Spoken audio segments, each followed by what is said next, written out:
Selamat siang teman-teman Sobat JKN. Balik lagi kita dari kantor cabang Tapak Tuan melaksanakan BPJS On Air. Nah, gimana nih teman-teman kabarnya semuanya setelah Lebaran, setelah libur panjang ya, Bang? Semoga teman-teman dalam keadaan sehat ya. Nah, pada siang hari ini kita akan membahas dengan santai nih pastinya tentang program JKN. Nah, sembari menunggu siang ya, iya, benar Bang. Menunggu siang kita akan ngobrol-ngobrol terkait BPJS Kesehatan. Nah, hari ini kita akan membahas tema tentang program pesiar. Nah, pasti teman-teman masih awam nih, apa sih program pesiar? Apakah kapal pesiar yang akan kita bahas? Nah, gitu. Jadi dari BPJS Kesehatan sendiri ada yang namanya program pesiar. Nah, untuk terkait program ini kita ada ahlinya nih dari kantor cabang Tapak Tuan, teman-teman. Nah, boleh perkenalkan diri dulu, Bang. Ya, baik. Halo teman-teman sekalian, teman-teman yang berada di rumah ataupun yang sedang di kantor yang mengikuti live kita pada hari ini. Perkenalkan, nama saya Yoni Fitrian. Saya di BPJS Kesehatan itu berada di bagian kepesertaan dan menduduki jabatan sebagai Relation Officer di kantor cabang Tapak Tuan. Nah, hari ini kita berkolaborasi dengan tim komunikasi di kantor cabang untuk membahas tentang pesiar yang sudah disampaikan oleh moderator tadi. Teman-teman sekalian, walaupun kita nanti membahas tentang pesiar ini, namun boleh juga teman-teman menanyakan hal-hal yang berkaitan dengan BPJS Kesehatan tentunya di kolom chat. Nanti kita akan coba bahas satu persatu ya. Oke, mungkin itu sesi perkenalan saya. Selanjutnya mari sama-sama kita bahas tentang pesiar. Iya, baik. Nah, Pak Haji, dari awal dulu nih Bang, terkait program pesiar ini. Pesiar itu apa sih Bang? Mungkin teman-teman masih banyak yang belum tahu nih Bang. Ya, oke. Pesiar itu sebenarnya sebuah singkatan ya, singkatan. Jadi bukan yang sering kita dengar dengan nama kapal pesiar. Tidak, pesiar itu adalah sebuah singkatan yang digunakan oleh BPJS Kesehatan untuk merekrut peserta yang belum terdaftar atau masyarakat yang belum terdaftar. Pesiar ini kepanjangannya adalah petakan, P itu petakan, kemudian sisir, kemudian advokasi, dan R itu terakhirnya registrasi.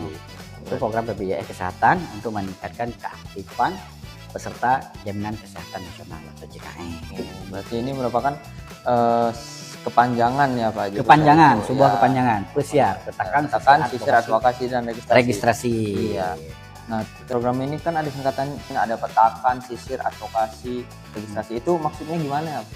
Iya. Petakan, sisir, advokasi, dan registrasi itu pertama maksudnya adalah kita ingin berkolaborasi nih dengan masyarakat yang ada yang ingin jadi volunteer misalnya, ataupun juga bekerja sama dengan aparatur desa yang ada di desa-desa untuk melakukan pemetaan di desanya untuk melihat door to door itu mengecek masyarakat di desanya khususnya itu yang belum aktif BPJS Kesehatan.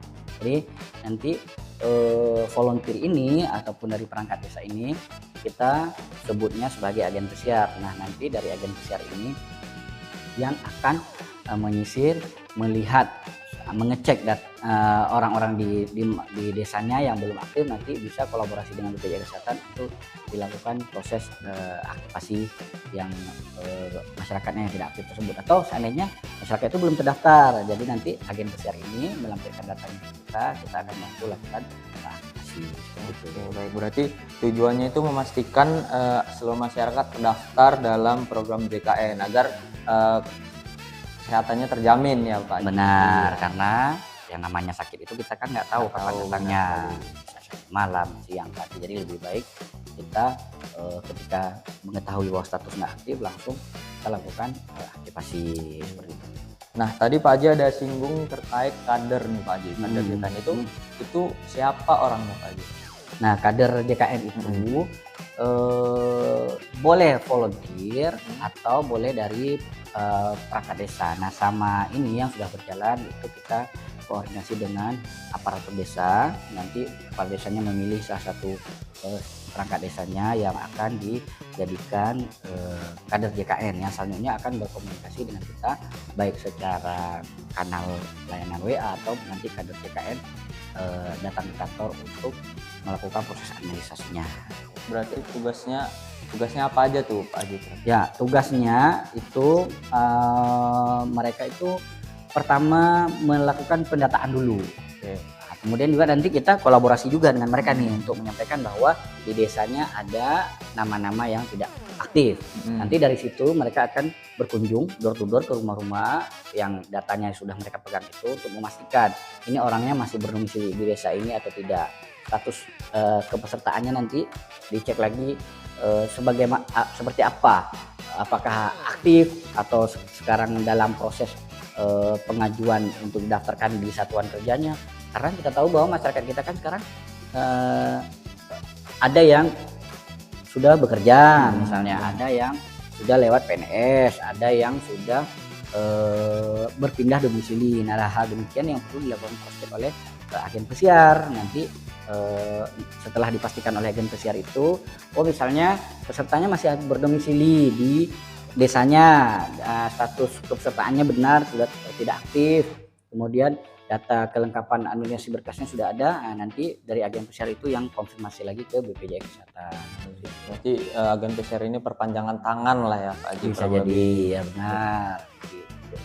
Untuk membantu kita ini dan juga membantu masyarakat yang jaraknya jauh dari kantor BPJS. Karena terlebih sekarang kalau memang generasi milenial ke atas sampai Gen Z dan Alpha itu mereka sudah tidak asing lagi dengan teknologi seperti HP dan sebagainya. Di BPJS Kesehatan kan yang tertera di atas ini kan ada kanal layanan Pandawa ya, yang kalau seandainya memang bisa mengakses kanal layanan Pandawa bisa tanpa tatap muka, ya silakan melalui Pandawa juga boleh. Ini sasaran dari agen pesiar ini adalah orang-orang yang misalnya yang tidak mempunyai gadget untuk mengurus administrasi kepesertaannya, atau bisa jadi mereka itu sudah berumur sehingga tidak mampu untuk datang langsung ke kantor BPJS Kesehatan. Jadi dengan adanya agen pesiar ini, nanti kita kolaborasi nih dengan agen pesiar ini agar memudahkan proses aktivasi pesertanya. Oke, baik. Jadi untuk daerah wilayah kerja kantor cabang Tepak Tuan sendiri, berarti di setiap desanya ada agennya Pak Haji, ada kadernya berarti Pak Haji. Nah, untuk sampai dengan 2026 ini untuk di agen pesiar di wilayah kerja kantor cabang Tepak Tuan khususnya Aceh Selatan itu ada 16 desa yang menjadi pilot project untuk agen pesiar ini.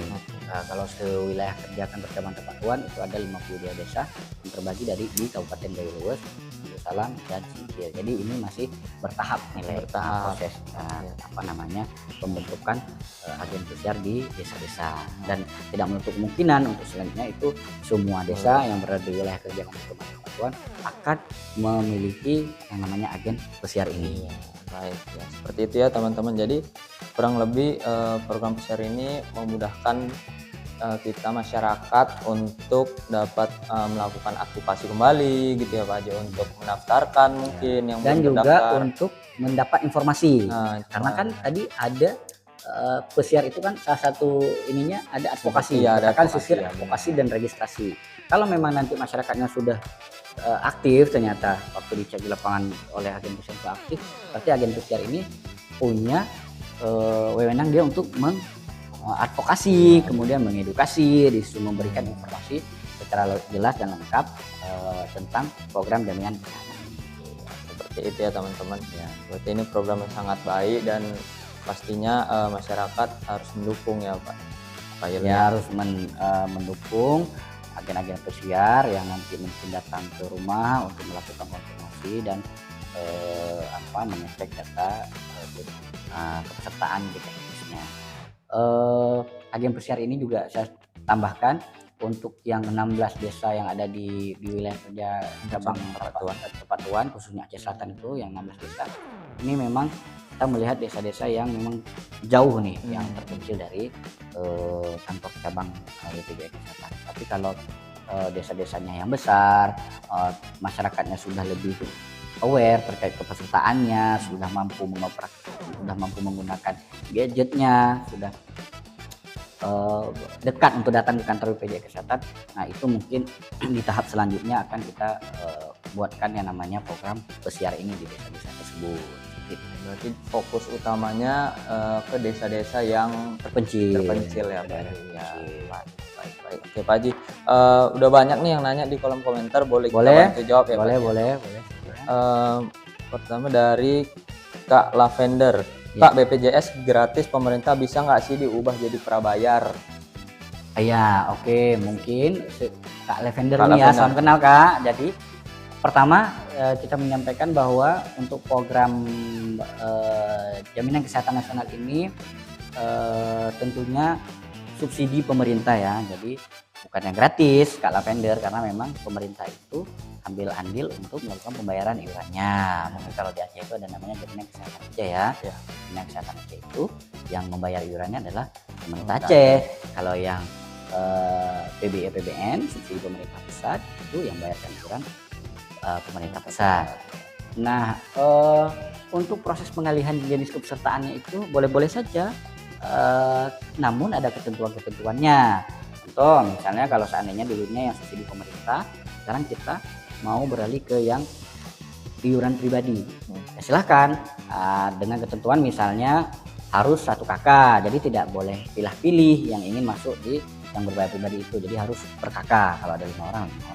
Kemudian juga nanti ada ketentuannya yang berbayar pribadi itu ada yang kelas 1, kelas 2 dan kelas 3. Untuk kelas 1 iurannya 150.000 per orang per bulan, kalau kelas 2 100.000 per orang per bulan, kalau kelas 3 42.000 per orang per bulan. Nah, nanti yang kelas 3 itu ada subsidi pemerintah juga. Kemudian untuk istilah prabayar mungkin lebih tepatnya Kak Lavender ini nanti sistemnya auto debit. Ya, jadi begitu dilakukan pendaftaran langsung disampaikan di saat pendaftaran itu menggunakan yang namanya auto debit. Nah, nanti dijaga di rekeningnya itu saldonya tetap ada, jadi setiap bulan itu akan dipotong secara otomatis dari tabungannya. Jadi Kak Lavender nanti tidak tidak repot untuk tiap bulan melakukan pembayaran iuran kepesertaannya gitu. Itu ya untuk Kak Lavender, semoga terjawab. Kita lanjut Bang. Terakhir nih Bang, kebetulan kan udah jam 12 ya Bang ya, kita juga masih ada kegiatan lain. Kita tutup dengan satu pertanyaan dari Kak Encah nih Bang. Kak Encah, oke. Kak Encah. Pak, kalau untuk rawat inap pakai BPJS itu dibatasi atau tidak? Misalnya pakai BPJS cuman 3 hari, benarkah? Nah, oke Kak Encah, terima kasih atas pertanyaannya sebelumnya. Kepada bapak-bapak, ibu-ibu, teman-teman kakak-kakak yang sudah bergabung di sini, pertama kita lupa ngingetin agar follow dulu, ya kan? Follow akun BPJS Kesehatan Cabang Perpatuan, atau boleh juga BPJS Kesehatan Nasional. Boleh Instagramnya, boleh Facebooknya, boleh YouTube-nya. Karena di sosial media saat ini banyak informasi yang kita share ya Lek ya. Konten hampir tiap hari di-upload nih di media sosial punya BPJS Kesehatan. Salah satu kontennya yang juga ada, mungkin boleh nanti dilihat Kak Aisyah tadi ya, Kak Aisyah tentang pelayanan kesehatan ini dibatasi atau tidak. Jadi untuk pelayanan kesehatan tidak ada pembatasannya ya dari BPJS Kesehatannya. Jadi kalau seandainya pesertanya itu masih membutuhkan pelayanan kesehatan, itu masih bisa melanjutkan, tapi dengan ketentuan sesuai dengan arahan dari dokter penanggung jawab yang merawat pasien ini. Jadi kalau seandainya dokternya melihat kondisinya belum bisa pulang ya, dilanjutkan pelayanan rawat inapnya di rumah sakit. Kalau sudah bisa pulang nanti dilanjutkan dengan rawat jalan. Nah itu nanti keputusan dari dokter. Keputusannya dari dokter, karena yang melihat, memeriksa dan mengetahui keadaan pasiennya adalah dokter. Jadi kalau di BPJS Kesehatan itu tidak ada pembatasan hari rawat inapnya. Jadi kalau memang dokternya punya keputusan harus dirawat sampai 4 hari, harus dirawat sampai 5 hari, ya kita ngikut keputusan dari dokternya. Ya, tapi kalau seandainya dokternya bilang oh ini sudah cukup 3 hari dirawat inap, selanjutnya boleh dilakukan rawat jalan dengan pertimbangan dari dokternya yang sudah dikaji ya. Benar. Karena dokternya kan bisa melihat tanda-tanda vital dari pasiennya, ngelihat tingkat kesembuhannya, kemudian juga ngelihat resiko-resiko yang akan terjadi kalau seandainya lama-lama di rumah sakit. Karena kan di rumah sakit bisa mengakibatkan juga infeksi nasuk ginjal ya, karena rumah sakit kan orangnya rame. Ini kalau seandainya terlalu lama dirawat bisa mengakibatkan penyakit menular lainnya atau kena infeksi lainnya. Oh ini sebaiknya dipulangkan agar bisa lebih bagus dirawat di rumah. Nanti kalau seandainya butuh rawat jalan, dirawat jalankan saja untuk menghindari penyakit menular yang ada di rumah sakit misalnya. Jadi itu tergantung semua keputusan dari dokter penanggung jawab di si pasien tersebut aja. Gitu Kalau ya. di BPJS Kesehatan tidak ada batasan hari rawat inap. Iya, jadi ini perlu menjadi catatan untuk teman-teman sekalian, dari BPJS Kesehatan sendiri tidak pernah membatasi untuk rawat inap pasien ya. Semua itu tergantung dengan keputusan dari dokter penanggung jawab dan berdasarkan dengan indikasi medis pasien. Seperti itu ya teman-teman. Ya baik, sebelumnya terima kasih ya Pak Yulni telah bersedia menjadi narasumber kita pada BPJS On Air hari ini. Jadi dari Pak Yulni sendiri nih untuk menutup diskusi kita yang hari ini, ada kira-kira pesan-pesan atau closing statement nih Pak Ya, untuk teman-teman sekalian? Ya, pesan untuk teman-teman sekalian, pertama pastikan kepesertaan JKN Anda itu dalam keadaan aktif ya. Untuk mengeceknya sudah panjang lebar kita sampaikan tadi, banyak anak-anak layanannya. Kemudian juga jaga kesehatannya nih Lek, tentunya ya karena sehat itu lebih mahal daripada sakit ya. Nah, jadi ketika saat ini kita sehat, jagalah kesehatanmu, jagalah pola makanmu, jagalah pola tidurmu, pola olahragamu ya, agar kita juga dapat memberi manfaat. Iuran kita yang kita bayarkan ini, iuran JKN ini yang kita bayarkan, bermanfaat bagi orang lain yang sedang membutuhkan. Kemudian juga pesan saya terakhir itu follow akun ya media sosial BPJS Kesehatan. Karena walaupun nanti hari ini kita on airnya sudah selesai dengan saya, besok atau lusa insya Allah akan ada lagi nih on airnya. Jadi dipantengin aja ya, di follow dulu nanti agar notifnya muncul. Oh BPJS Kesehatan cabang Tapatuan nih udah live.